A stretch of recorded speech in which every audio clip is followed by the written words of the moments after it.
Raymie Nightingale by Kate DiCamillo. Raymie Clark has a plan.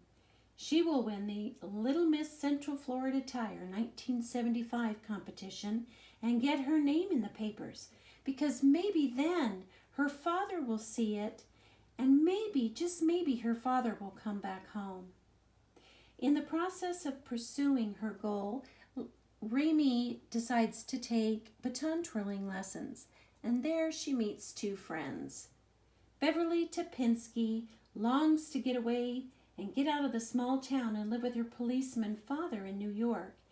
And Beverly is planning to sabotage the entire competition.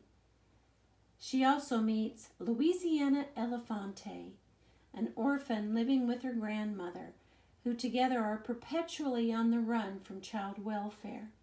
Louisiana wants to win the competition in order to save her beloved cat Archie from the animal shelter.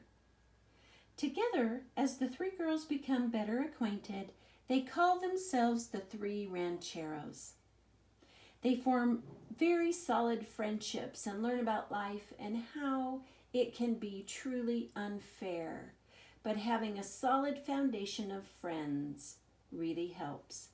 This is a book of friendship, perseverance, poverty, loss, and growing up. And it's available on Libby.